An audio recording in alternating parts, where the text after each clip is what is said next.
द्राक्षाची पंढरी म्हणून ओळखल्या जाणाऱ्या निफाड तालुक्यातील पालखेड या ठिकाणी आता सफरचंदाची सुद्धा शेती या ठिकाणी सुरू झालेली आहे. आपण पाहू शकतायत का या ठिकाणी असलेले जे शेतकरी आहेत, प्राध्यापक सुद्धा आहेत, तर यांनी आता या ठिकाणी साधारण जे काही सफरचंदाची झाडं लावलेले आहेत, तर या ठिकाणी आता फळधारणा झालेली आहेत आणि नेमकं हा प्रयोग जो आहे तर तो त्यांचा यशस्वी होताना दिसतोय.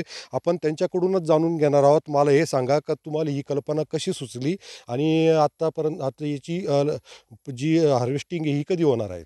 याची कल्पना मला 3-4 वर्षापूर्वीच सुचली होती. कारण मी बऱ्याच ठिकाणी बघितलं, की आपल्याकडे काही लोकं सफरचंद लावतायत, पण त्याला प्रॉपर फळं येत नाही आहेत. मग याला काय अडचण येते किंवा काय कारण असेल हे आम्ही शोधत राहिलो.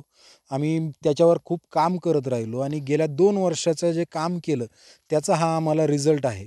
आणि नंतर आम्ही आता ही ॲना नावाची व्हरायटी आहे, जी 40 ते 45 डिग्री सेल्सियसपर्यंतही राहू शकते आणि म्हणून आम्ही मग त्यावर आता काम सुरू केलं. त्याचे आपण आता जे रिझल्ट बघतो आहोत. साधारण याच्यासाठी तुम्हाला किती खर्च आला आणि आता हे कधी येणार आहेत?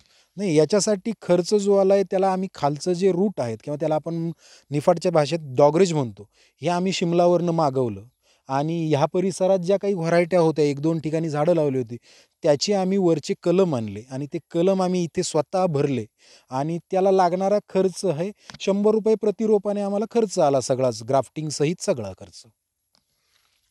एकंदरीत पाहता जे आता हे सफरचंदाची जी शेती केलेली आहे, तर हे फळ जे आहे तर हे जम्मू काश्मीरच्या अगोदर निफाडचं हे सफरचंदाचं फळ जे आहे तर बाजारामध्ये खवय्यांना खायला भेटणार आहेत. उमेश पारीख, TV9 मराठी, निफाड, नाशिक.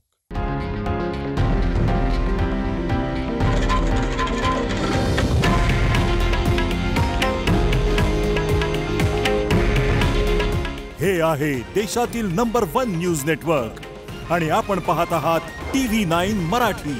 काळजी तुमची, हित महाराष्ट्राचं.